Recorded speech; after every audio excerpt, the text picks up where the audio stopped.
welcome back to the Cartel YouTube channel. I'm here with Michael Barrett, Conall Keane and Alex Sargent, and we're going to show a really interesting deck profile today from these guys, two top 64 records, and they're going to, it's going to blow you away, I think, so let's get into it.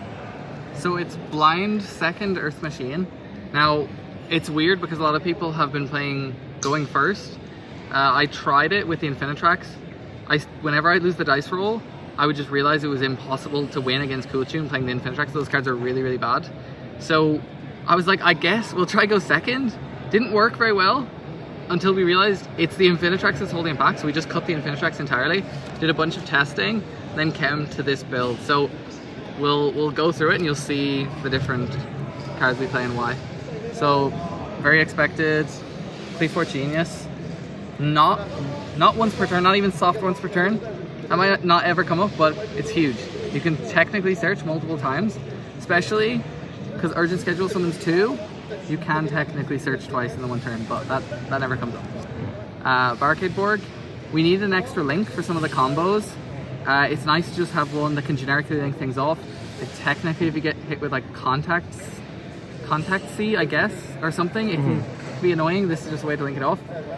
The discard matters. Sometimes you get stuff stuck in your hand, but mainly it's just like having a link to, because you need it to link off bodies. The Goliath for the River Stormer.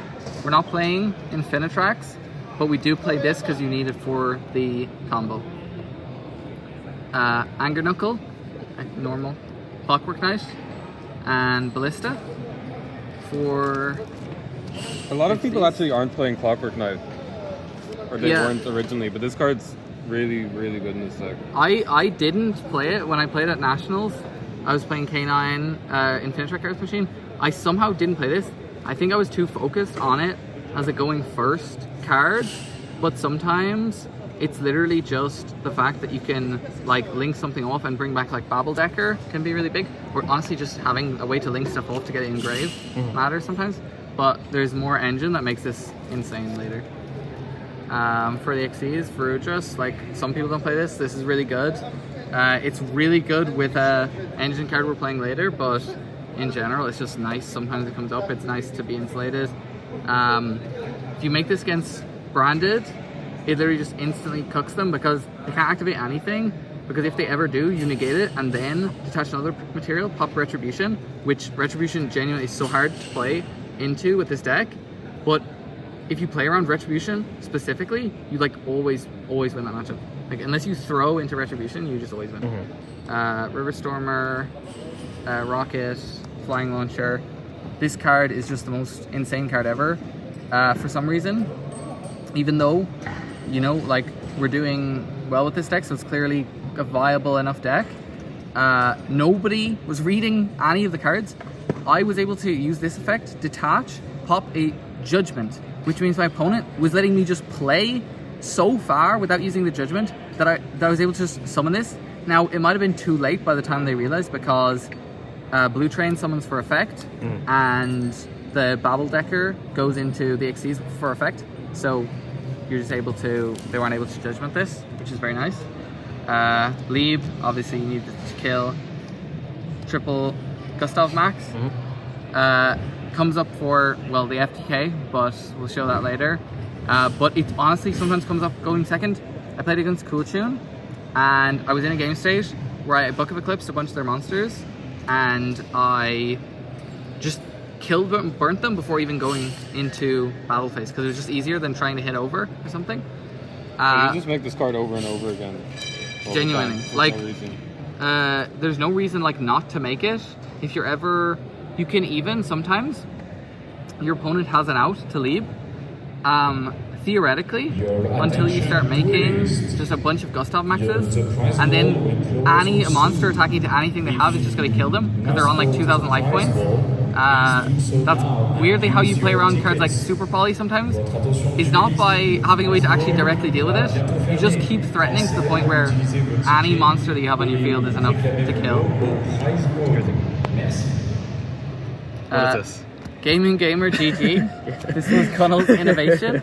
So, because we're blind second, we started to notice that certain decks had ways to stop us from killing, and we were testing with Crown. So we realized, oh, you crown a monster, how are you going to kill? So Conall was the most paranoid about the weirdest game state that, oh, we can't kill in this situation. So he's like, what if we play Gaming Gamer? So if they go all defense, we can just summon this with Box and Convex Knight and just switch everything into attack. It doesn't come up in that many matchups. Against Branded, it's so good because they wall up with all these small guys, switch them all into attack with Gaming Gamer, and then you can use its effect to send the Gustav Max, becomes Gustav Max's name, and then you can overlay on top the rocket by discarding a card. And if you need to, which you don't really need to that often, you can then go Leap on top as well, and then detach material and just OTK. And if they summon like Dogmatica Ecclesia, they are dead because you can just keep hitting with this and the Dogmatica Ecclesia doesn't die. So they just literally take so much damage, like it's crazy. There was like even a game where I had Book of Eclipse. They had so many monsters that I was worried about not being able to find a way to kill. So I just crowned their Quem without, not even response to its effect or anything. Yeah. Just because having a monster you can just hit into just makes it, you're in such a stronger position if you just have something you can hit in to kill with like the... Gaming Gamer also, when you're FTKing, if things go wrong, you can send Riverstorm or copy its name and make Goliath. Yes. You do that, you make it turn 1 more than going second, in my experience. Yes, like I never met this going second because Branded is a really, really easy matchup. Genuinely, like I lost 1 game to Branded and it was because they drolled me, which is Droll's like the best card against this deck.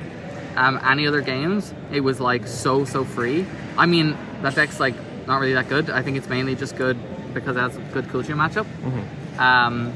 But yeah, you, for example, if they like, even if there's a really weird situation, never happened, but theoretically, if they spark on Riverstormer, it's like really hard to FTK. But you can go Gaming Gamer, send Goliath, Regulus, attach the Goliath from grave, and then if you link off the Regulus, then that allows Goliath to attach to an Xyz, which is the extra material you need for a Gustav Max to burn. Sounds pretty good. Michael B. Barrett, the GOAT. The engine, I mean, expected. Well, maybe not expected for going second. Turns out this deck has so many starters and extenders. Even though this card's good, you just don't need it. You just getting like clogging up on this sometimes just feels bad. Like it's weird. They send the effect that it gets when it's sent comes up so much.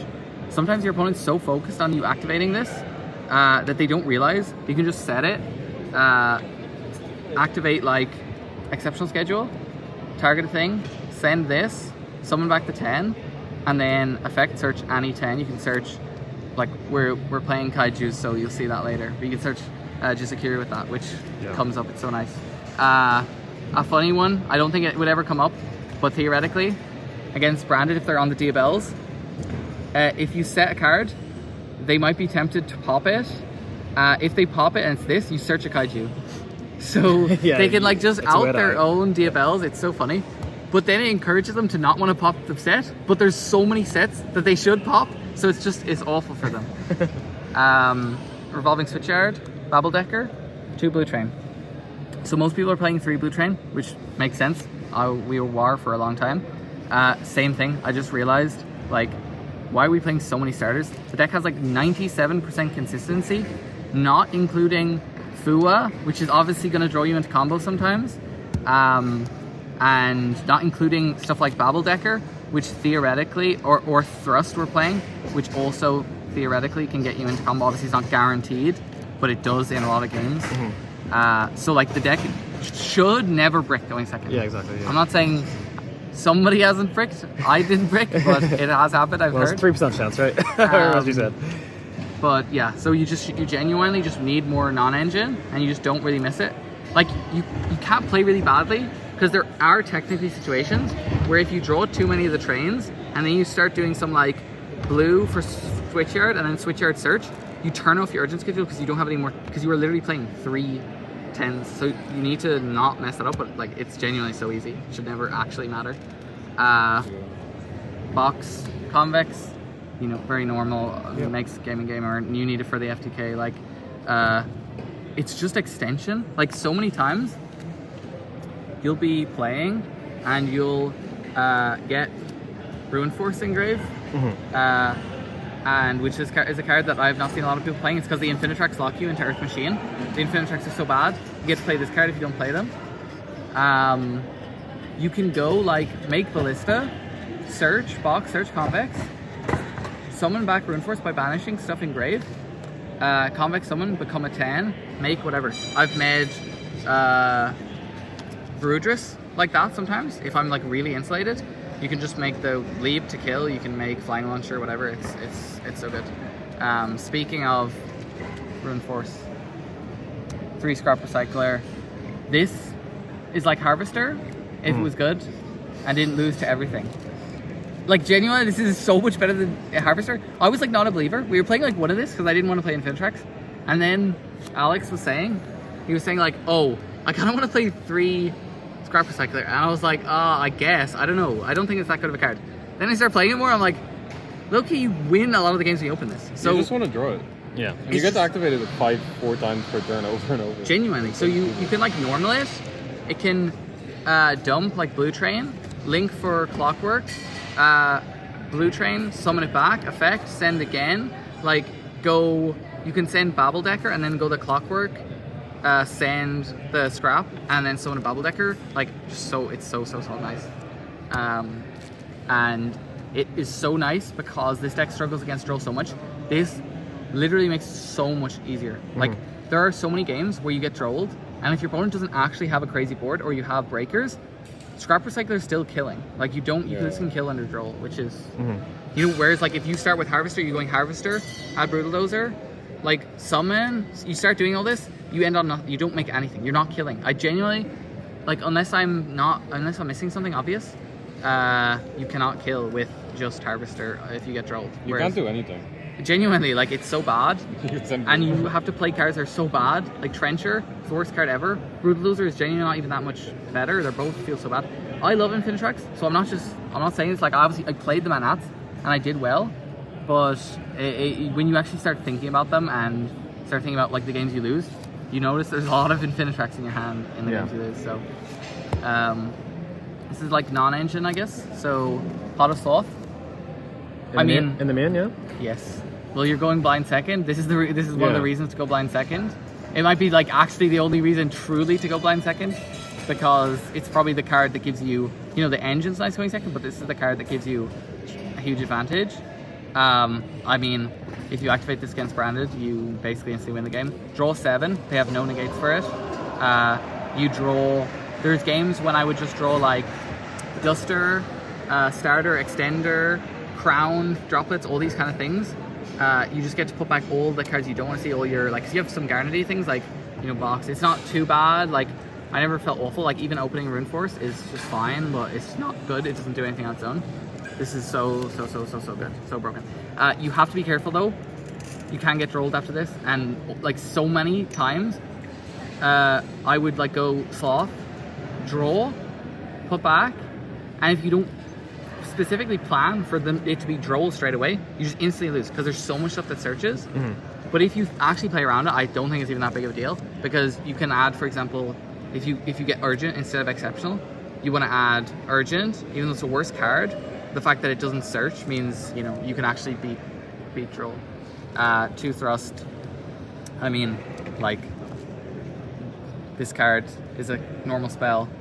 You're playing blind second. This card's a normal spell.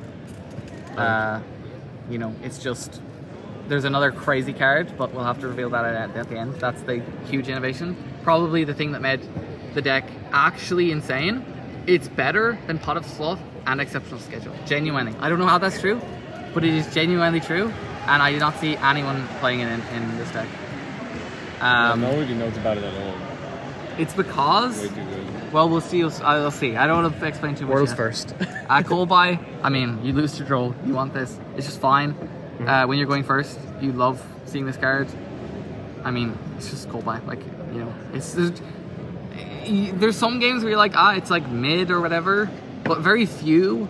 And a lot of those games, like, if you're going second in Cool Tune, like, it's just, you know, you can do this so that Zaylin will negate it, so that you can resolve another card or something. Like, I never like drew this and was like, oh no, I have call by. I kind of wanted to cut this, but the worst matchups are Elf Node and Cool Tune, and it's always good into their own boards. Yeah. It's fine. Yeah, a lot of this deck, one reason it's kind of hard to come to the conclusion of playing this is you're choosing to make your matchup worse into certain decks, but low-key, you're like making your bad matchups, like you're making your bad matchups like a lot better and a lot more manageable, and you're making your insanely easy matchups slightly harder. Like, you still auto-win against any sort of Mitsurugi, like Branded is genuinely so free. Mitsurugi, you can lose to non-engine, but realistically, if they don't have like Impulse and Super Poly or some crazy thing like that and full board, you're still winning. Blitzclick, anything like that. Like every time I played against a deck that was not like full crazy combo, I'm scared of decks like Mermail, of Earth Machine FTK that is going first, like Elf Note and like Kulchun should be, but to be honest, like we all played against a bunch of Kulchun, and I think we all had positive records against Kulchun. I was undefeated. I lost one match. And how many did you win in the event? In the main event, I won. In the main event, I was 6-0. I lost one match over the entire weekend in side events, and I was 5-1 against it. It's so surprising because it feels like we tested it and we were literally losing to Kulchun every single game. Yeah. But what you don't realize is your opponent will they don't know what your cards do. They can literally pick them up and read them, and they sometimes just won't.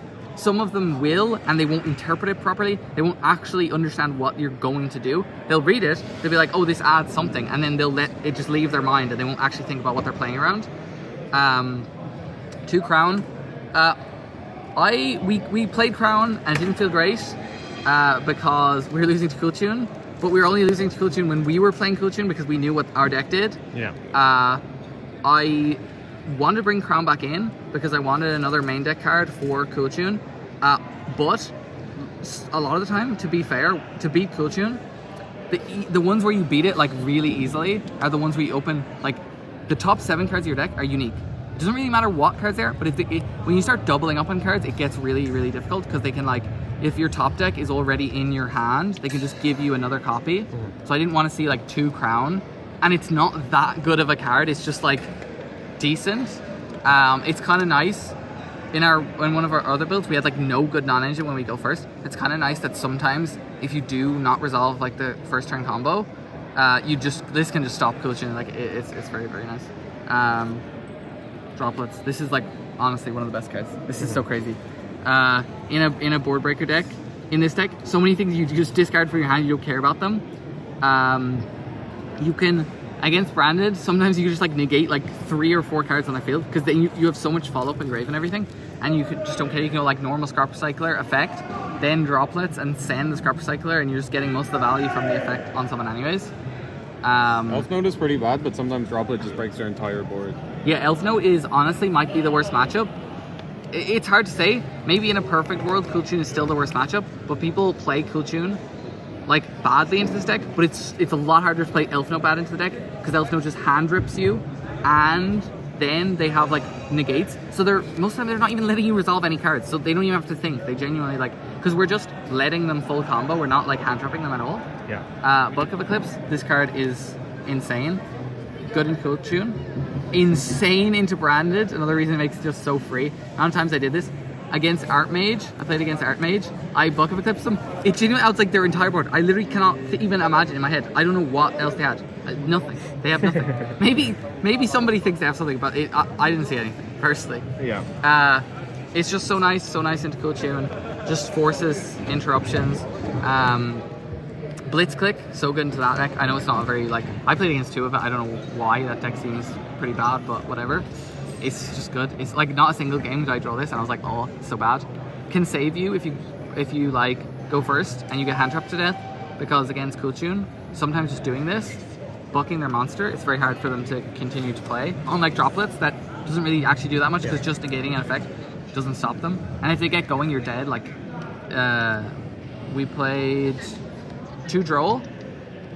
This is like weird. It's like we didn't really have space in the side, and then we also kind of just needed this for like the FTK decks, but because we're blind second, we're just accepting to play into them, so we need to draw it. We cannot have this in the side. It will be too late. You just need it.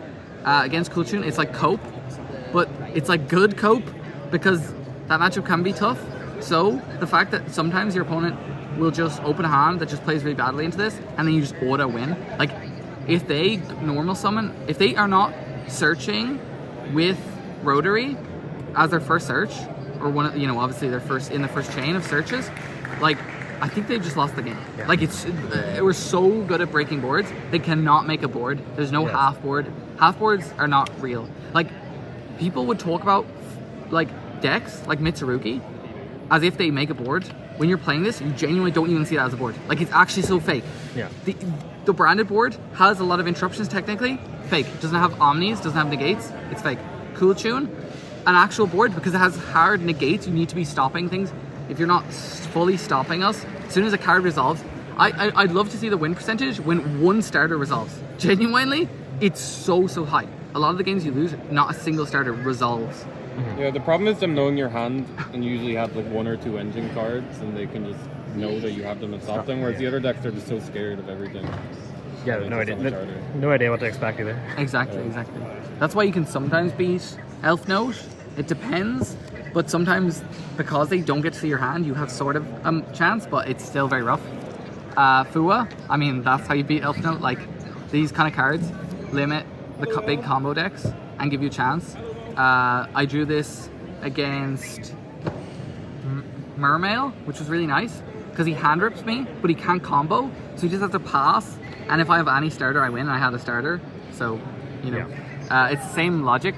We don't play any hand traps. It is literally just these, because an Ash does nothing. Like Valor, whatever, does nothing. These cards sometimes do something. Sometimes they do nothing. This card, to be fair, usually does a lot. Yeah. You can also top deck this, which is nice. And against Kuchun, it's another card that is like real. When they look at your top 7, they look at your hand and they look at the top 2. This is a real card in your hand, which is nice. So then if they see a top, they can't just put it to top. Yeah, it makes the decision for them. Like. Exactly. So it's nice because we were playing poorly at one point. But one thing that's annoying is top decking that card just does nothing. Top deck, them seeing, like Kuchun seeing it on the top, they just stack it to top. It feels so bad. The worst card they can top deck is probably like this. If they give this to the top, it's rough, but like, what can you say? You know, you just gotta live with it because sometimes it sacks them, and like, I guess that's sometimes the game plan is that like you have to open a really good hand or just droll and hope they just open bad. Like, it's weird. I still think that matchup in theory is awful for us, but we were beating it like consistently, like beating players who were good players who like. A bunch of my opponents were top 64 who played Kulchun, so they're playing like probably the best deck, doing well, clearly competent, but they still, you can still lose to this deck somehow. I don't know. When we were testing against Kulchun, I would always try to act like I was a random player, but I think I was way too biased knowing what the deck did. Yeah. And we would literally, I would be playing and like win 10 games in a row. Yeah, it was in theory, it's an unwinnable And I matchup. go 6-0 in the main event. In practice, you win every single time. Yeah, so if someone sat down and actually understood how the deck works, then maybe Kulchun should have easily beat it, but... I mean, like, our opponents genuinely didn't know what any of our cards did. The amount of times they would just do the most insane things. Sometimes people will do stuff, like you'll summon Babbledecker, and they will ask you what its effect does. You will explain it. They'll read it. They'll see that it's an ignition effect that you activate, and then it ranks up into an XYZ. And then they will go, before you activate, they'll go FMV pop, rather than going FMV pop in response. I don't know why. Like, it's like, I think some people, when they play against a deck that seems bad, which this deck does seem bad, like, I honestly, it's through testing and just forcing it to be good, we somehow made it playable. But it's like, the builds that people are on are not good. Like, I was playing the build I brought to Nats, other than the fact that Noroi was legal, and that was crazy. Like, the actual rest of the list was just so bad. Like, so many big issues that I wasn't addressing properly. But, you know, Noroi was so broken that it carried. Like, we would be playing K9 for this if Noroi was legal. That card's so good. Yeah. There is the best card in the deck now.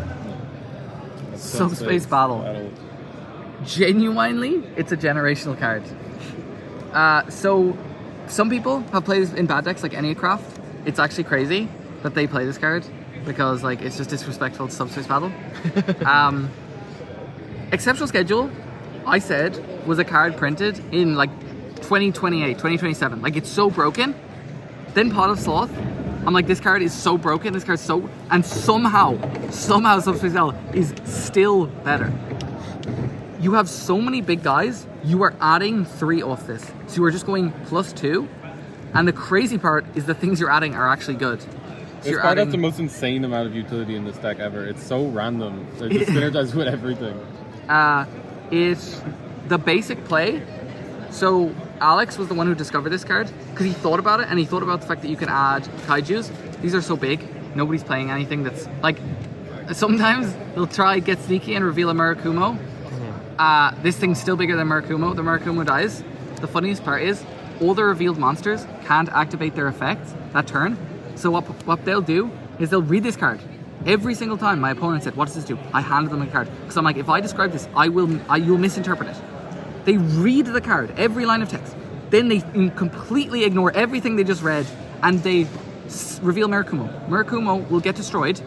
Then they'll later go prayers, effects, summon, like they'll tribute their Murakumo, Murakumo effect, and I'll be like, you can't activate that. You revealed it off Subspace Battle, and they'll be like, oh, that happened. Somebody revealed yugioh off this, turned off their entire board.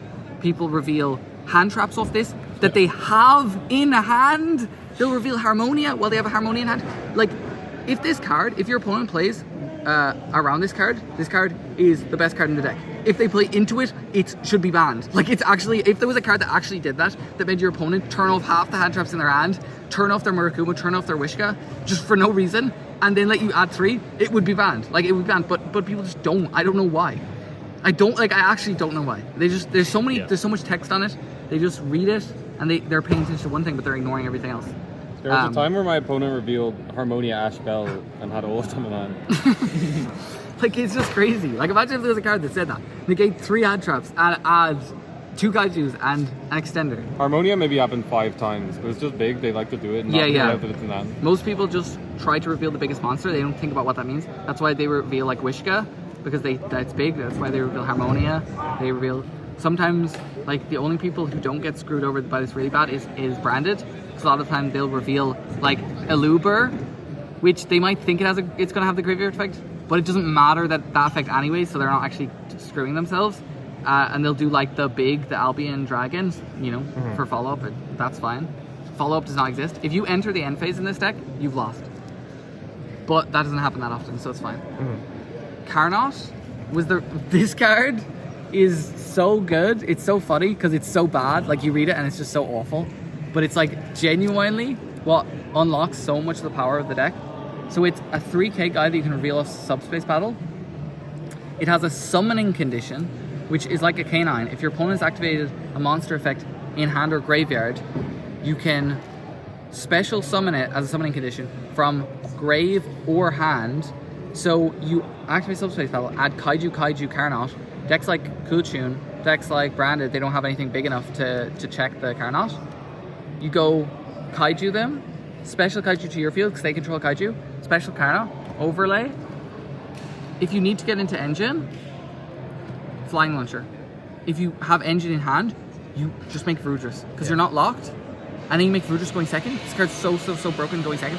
I made this so much, every single time my opponents go, "Are you machine locked?" I'm like, no, I'm not machine locked. There's like 2 cards in the deck. And it's like, to be honest, in the main deck, there's 1. And it's Blue Train. And a lot of time you just hold Blue Train for like quite a while because it's such a nice push. You don't really want to just go for it straight away and have it negated. You want to just like play, and then just bring all your stuff back from grave. You spend so long doing stuff to like try and insulate you from them negating your Blue Train that you've already won by the time you want to activate it. Genuinely. I've had so many games like that where like you just forget you have Blue Train, look in the grave, you're like, I could just Blue Train as well as kill. Like, it's actually so crazy. Because as soon as you get going, you've just won the game. Like, I don't know. I don't find there are games where like I'm like playing and they stop me. But a lot of times if I'm playing, all of a sudden I'm making a Vrudris for free just because. Like, it's just so everything snowballs like crazy. You can also add Rune Force off this, which is really nice. If you open one of these, you have an extra target. Going first, this card is so good, which just is insane because it's clearly a going second card when you look at this. But the thing is, you can add, when you go first, you can add like this with the Rune Force as well. All Giant. By the way, some people think they're tough, revealing like Vidolium. Just reveal this, just reveal these. It doesn't care. If they're in grave or hand, they do the same thing, so like it doesn't matter. And them having Vidolium doesn't matter because we don't have an end phase. So genuinely, like, I do not care what my opponent adds to hand. We're playing the game this turn, and after that, I don't care. Like, I never thought about follow-up once, not a single game. It is not real. If you're thinking about follow-up, it's because somehow they've stopped you. You make like one negate and you just hope it stops them. It's not like real. It's not actually real. Like, you can technically win, but it never happens. It happens like, I don't know, maybe one game in the entire tournament where I don't just like instantly lose if I get to my end phase. And so, like, you don't care about them getting to add something, you just want to get these into rotation. When you're going first, Rune Force is how you're doing the FTK. You're just summoning back Rune Force, making a bunch of Gustav maxes. Carnot, if they hand trap you, becomes an extender. By the way, I forgot to say, a lot of my opponents would say, I haven't activated a monster effect in hand or grave this turn, and then I tell them, it's not this turn, it's this duel. So they have, definitely, because if they're cool tune, if they've activated a graveyard effect, if they've revealed rotary hand, like they obviously have. Branded, obviously, if they have activated even Albion and Grave, they're going to do it, like, you know, no matter what, they've activated an effect. I think one duel, I realized, oh wait, my opponent, like, I'm going second, my opponent hasn't activated effect. Obviously it's because they had on nothing. Like genuinely. If they have not activated effect in a hand or grave, this duel, they're not ending on anything. Like Yummy maybe is the one card. Yeah. One the deck. burn for this card is also really relevant. Oh yes. It's so stupid. I forget, like, there's so many good things about this. So when whoever like wins the battle, whatever monster gets added, the other player takes 500 burn, and going second, you can sometimes what you will do is you will go Subspace Battle, add 3, burn them for 15, make Gustav, put that on 5. But the funniest part is a lot of the time, while you're doing that, you make Gustav Rocket, and then they try to interrupt you. So they activate like a card, you go Gustav Rocket, negate, destroy, burn, and that actually puts them to, like, by the time you're burning with the last Gustav max, you're actually burning for game. That's what happened against Kultune. Like, I didn't even have to go battle phase, because I opened Subspace, and I just like basically FTK'd them going second. I know it's not real, but like, basically. Somehow, there's another thing about this card. This is just the whole deck. This is the whole deck. Yeah. You can activate this card under Droll, and it, for some reason, this is what the head judge said, and it was the ruling that we saw before, and we confirmed with the head judge, and opponent asked me, they called the judge, I was like, happy enough. The judge came, they're like, oh, I don't think that. I was like, I'll appeal, because I know what the head judge will say, because I know what the actual ruling is. So the monster that would be added is not destroyed or anything. It's just sent to grave by game mechanic. I think the reason you can activate it is because theoretically, both monsters you could reveal are the same attack, get shuffle, reveal again, shuffle back, reveal again, shuffle back. So technically you don't have to add off this card. But then because you can legally activate it, when it tries to resolve and it tries to pop the weaker monster, it doesn't know what to do with the bigger monster. It just sends it to grave by game mechanic. Mm-hmm. But it's so good because you can then send Carnot, Rune Force, yugioh. You have this as an extender. Anything, Scrap Recycler, anything in grave, banish this, banish Scrap Recycler, summon back. Mm-hmm. And you've just got extenders. There is lines that this opens up that allow you to FTK through Droll. Like, there's a 2-card combo. This plus Exceptional Schedule, FTKs through Droll. How? Like, it's just crazy. That should not be true. There should not be a 2-card combo in a deck that searches like a billion times that loses to Droll. It's Droll is the best card against this deck. Somehow this 2-card combo, FTKs through Droll.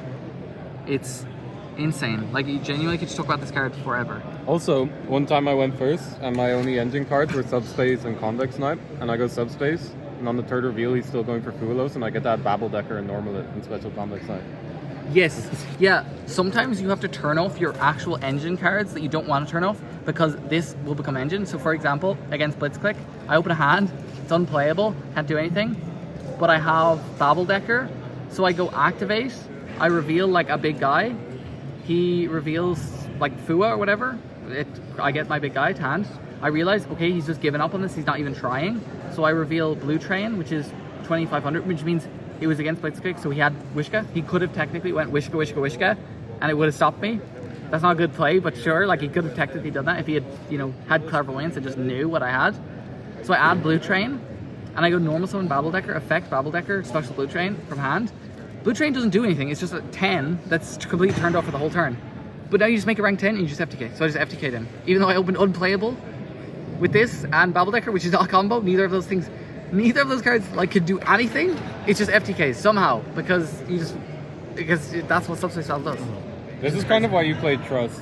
Like whenever you don't have this card and you have Trust, that's the card you get. Yeah, like I had a game where I went Thrust for Pot of Sloth and drew like 6, and I was thinking after, even when I was adding Sloth, I was like, maybe I'm misplaying. Maybe I just add Subspace Battle. Now we went over it, and technically, if you play perfectly optimal, you can still beat Subspace Battle. And like maybe mathematically, the chances of me opening it, drawing good cards off Sloth is better. I don't know. But the fact that it was even a consideration, which is better, add Subspace Battle while my hand was bad. Like my hand was bad, I wanted to put stuff back. Or go Pot of Sloth, draw 6, and get to put back all the bad cards in my hand. The fact that was a consideration just shows how insane this card is. It's just crazy. And there's the side. So for the side deck, Duster, Lightning Storm, triple Lava Golem. Lava Golem technically underperformed, but I think it's more just because, at least for me, I didn't play matchups that I wanted it in. It theoretically comes up against Doomsday, but Doomsday might be like Doom's free, to be honest. Like that deck seems bad. It should be good. It really sets up like the Droll trap, and Droll's so good against us. That should be really good. Yet you just beat them anyways, because you just crown Drastius or something, and all of a sudden they don't know what to do. You draw the Kaiju, you Kaiju them.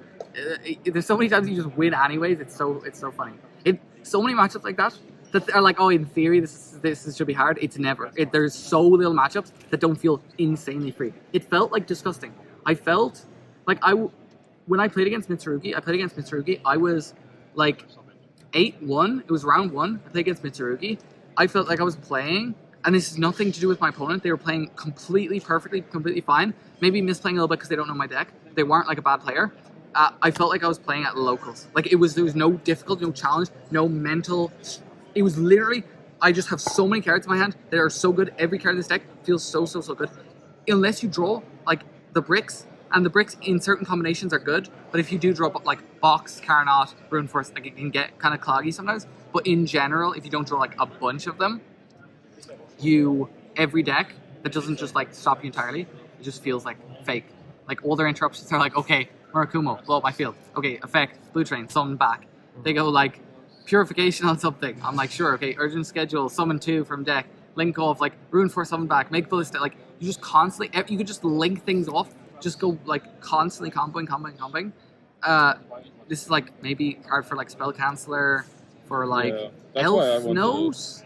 Maybe like I haven't seen that much, like, because you do want your normal summon, but you don't need your normal summon, so it's weird. I feel like maybe against Elf Note, because that's such a bad matchup, this might give you a chance. Especially like when I was looking at the board that Daniel Moody was making, who was like in top 8. I feel like this would be like nice into that board.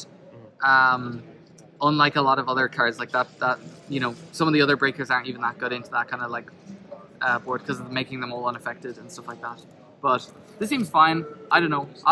I could genuinely consider playing like Pearly or something maybe, but I would have to play so many more games, and I'd have to play against matchups where I want this. So you don't want it against Coachune, you don't want it against Branded, you don't want it against like Blitzkrieg. So like I was not playing against decks. I was scared of all the people searching Spell Canceller in the new format, but it only happened once to me when I had 2 Kaiju, 3 Lava Golem, and I had 6 spells in hand. Yes, it didn't matter anyway. Yeah. And these are just like, they're just nice into like Mitsurugi. You low-key could just like not play these because they're mainly good into your just good matchups anyways.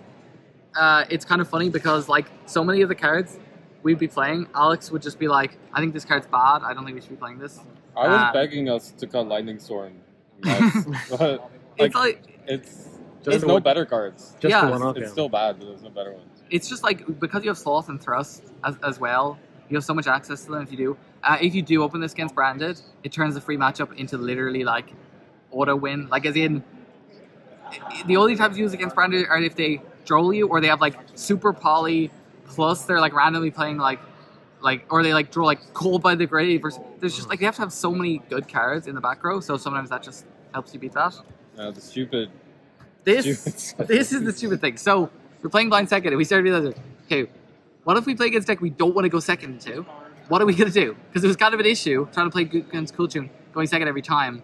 It was like you, especially when they get the counter trap, it's so hard to beat them. Like game 1 isn't that bad, but even if the player knows nothing of our deck, sometimes you still lose to the counter trap because then you can't drop blitz them, and it's just like an extra negate. You know, it's so hard to. If you fool with them, they ash you, you've lost the game because you know you're 1 card down. They're getting the ash back, and they're getting the counter trap. So we were like, what are we gonna play? So we play Regulus. We were maining this for a while. This card's bad going second. Like, it's fine going second into some of the bad decks, but not good into the scary decks like Elf Note and stuff. So I just said, like, let's just move it to the side. Because it is good, and you don't, like, need it for the combo or anything, but it's just, like, nice because it helps you play through hand traps. And if you know... Yeah, this is one of the cards that you would always imagine you would just play, but over time we realized there's a lot of cards you can cut.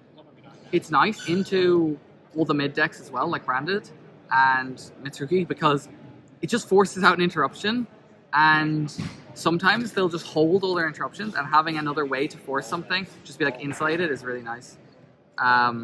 This is for the FTK, just summon, you can banish this, summon back, Gustav Max, attach Goliath as a material, burn them for game. This is the weird part in the side. We're playing 6 Crystron cards. So I was like, you can't FTK without Infinitrax. Well, turns out you can, because they actually made printed good cards for this. These are so much better than Infinitrax in every way. They're so much better in Control, because you can go like Scrap Recycler, send Sulfidor. If you hard draw this, activate this, don't add. Sulfidor, pop it, summon, send, inclusion, bring back this, make River Stormer. You're not playing any tuners, you're literally just playing it. Like, this is just because you want to send it off of Scrap. This is great to open. Just amazing. These are like annoying, they're bricks, but it's fine. Like sometimes it's fine. You could like even technically, if you make Flying Launcher, you can extra normal summon tribute this because it is a machine, and I don't think that would actually come up in a real game, but it was a game where it nearly came up for me, where I was like, oh, maybe that's a play I have to do, but... Drawing Self-Efner is kind of nice sometimes. For... in combination, or just when you're playing going first, like a lot of the time it helps you it helps you get there. Yeah, like you can even, one play that we wanted to do so bad but it just never comes up, is you can equip this Regulus to this to Regulus, then go Sulfidor, pop it, summon out Spiker. It barely does anything, but it's just funny that you could do that. Like theoretically, maybe gets you an extra body that you need for some reason. But these cards are so good. Against some decks, like Sky Striker, which is another fake deck, this is awful. I wish I played against Sky Striker, because it's such a free match. You just give them a token or kaiju them, and if they put you going first, you always side in the FTK. You don't do that against most decks. You always side in the FTK against Sky Striker, and they might just decide, oh, they're like, think they're genius, they're gonna put you going first, with no hand traps in their decks, just all breakers, and then they just get FTK. They just feel like awful. So what was the last 2 cards we were playing before? We were playing some awful cards. Like, I think we were like thinking about maybe siding Thrust or more Lightning Storms or something. Ghost Reaper. Just awful. Like, we were literally talking about Ghost Reaper. Like, Ghost Reaper was kind of good. We were kind of dooming, like, on how to play cards that are going for second. And then I thought, it's really hard to beat decks post-side going second. So, like, low-key, the deck's not that consistent going first. Like, once you side in the Crystron's, like, 80%, 82% to open a starter.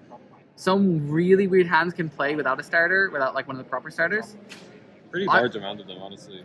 If the opponent interacts with you. Oh yeah, as soon as if there's combos where it's like if your opponent Perulias you FCK them, but if they don't, you don't do anything, which is really funny. So I was just like, let's just play this third Blue Train and Foolish. Foolish, you genuinely is so nice. You can just Foolish Miger, which is a 1-card FTK. I mean, to be clear, this is a 1-card FTK. It's not a 1-card FTK in Infinitrax, as far as I know. I'm trying to think. No, it's just not. It's not even close. It's just 1-card FTK. These are 1 card FTKs. Even Smiger's a 1 card FTK, but the line's a bit weird. If you open box, by the way, in every 1 card starter, if you open with box, you can do a line with Switchyard to summon Convex from deck with Switchyard, and you don't need the box. So you can always FTK without box. Like if you open box, it's kind of weird. I don't think blue plus box is an FTK, but all of the other ones are. But the funny thing is, blue plus box plus a 10, even yugioh is an FTK, but I think you have to gamble because you have to shuffle back box and convex not engrave, and then you shuffle your deck, you have like 30 cards in your deck, you draw a card, if it's box, you don't FTK. If it's anything else, you FTK. So you have like such a high chance, but it's technically a gamble, but like obviously you're going to do that if you have a chance to FTK, you know? But that's the thing. We just went blind second. Then, if we get to go first, we go first because we don't really want to go blind second post side. The fact that it's a mind game makes it difficult for people because then they start doing stuff like half siding. They're not even siding like all their going second cards. It doesn't really matter because usually they're siding all their hand traps just in case if we're on the FTK or if they know we're on the FTK.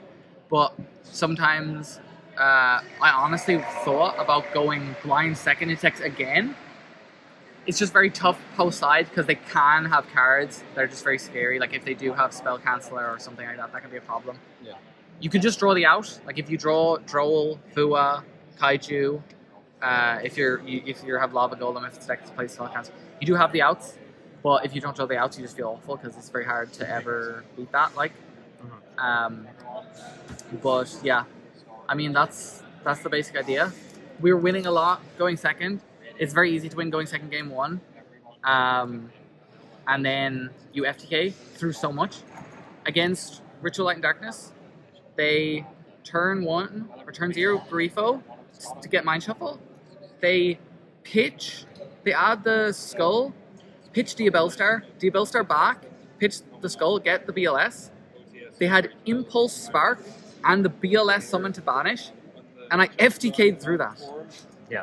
Like, you genuinely, you will look at your hand and you're like, this doesn't FTK, I don't think. It always FTKs. Like, so many of that, there's some weird line. It's so, like, you have, that's why you have to test a lot, I think, to, like, know all the ways. But if you understand how it FTKs and what the lines look like and the things you need, like, oh, I need to get to this, I need to get Rune Force. How are you getting to Rune Force? How are you getting this engrave? How are you getting your 10s? How are you getting River Stormer?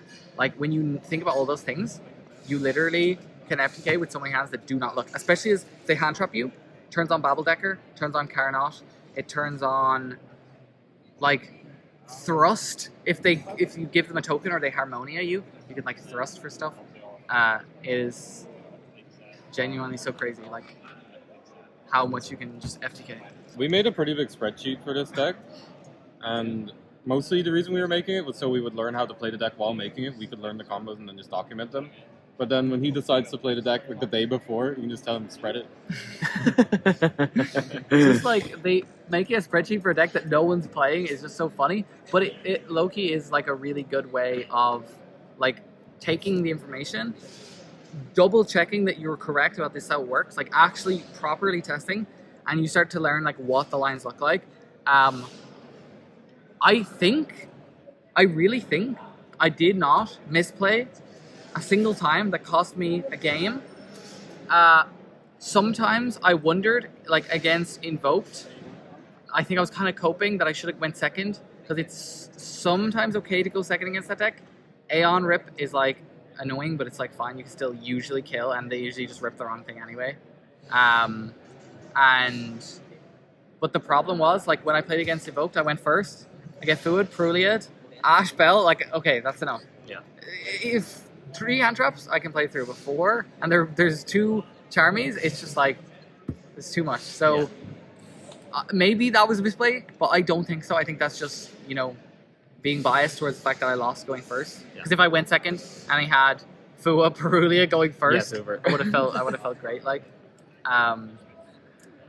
was there any games that you guys felt like you misplayed, or like that weren't just like due to like the opponent opening a bunch of non-engine? Because that's what I felt like. There was one very special game where I went first, where I had to start the combo with normal convex, and then later in the turn, I had planned out my whole FTK like really extensively in my head, but the line I had planned out involved using Convex to send Tanaguku. But I had so much resources that I could have just sent it earlier in FTK, but I didn't. And then it gets to a point where he's on 2,000 life points. He has only SP Little Knight. I have 0 cards. And I had Anger Knuckle engrave, and I draw Carnot. And I can Anger Knuckle summon itself in special Carnot. I mean, it's the only top deck in my deck that won me the game. It's really the only one. And it's the funniest thing of all time. I love Cartel. It's just like such a bad card when you read the text, and it's just actual. It ties everything together. Makes Subspace good. When you're going second, you just go normal scrap. The amount of times, like if you're able to just like properly do what you want, you're like normal scrap, send Carnot, link for Clockwork, summon back Carnot, Clockwork, summon back scrap, tribute, send Blue Train, make Genius, effect summon back, send, search. It's so good. It's so good. I think that's pretty much it. I don't think there's any. Do you have any additional things you want to say? Yeah. Just that Subspace is tough. You should be playing it every day. Crazy card. Well, yeah, congratulations to you both. Do you have any shout-outs you want to give, I guess, at the end of the video? Or I mean, I would say like pretty much the whole Yu-Gi-Oh community, but like in Galway, like that's how I got into the game. Everyone's so nice there. So supportive of me when I was younger and just getting into the game. And then when I moved up to Belfast, instantly I go to locals and everyone's so nice to me, being so friendly, always giving like all the good players just openly with all the knowledge they have. Just, you know, I can ask them a question about some stupid deck I'm playing and they will actually give proper advice. They won't say, why are you asking about blind second Earth machine theory? Like, no, it's obviously a fake deck. They'll be like, oh, you know, here, this, what, your eyes, okay, why are you playing that way? And that helps me. And I think like, you know, so I appreciate, you know, everyone who does that. And I think, you know, that's how you get good. Talking to people, discussing things. Actually, you know, trying, innovating. Don't just, you know, give up on a deck. I just decided I wanted this deck to be good and I just made it good. You know, we all made it good. Somehow, it takes time. It's not free. But truly, if you want a deck to be good, unless the deck is so bad, like really, really bad, you can just do it. Just put the time in and test and actually do theory. And be willing to cut cards. Be willing to cut infinite tracks. Don't cope and hold on to them. yeah, well, congratulations, thanks guys.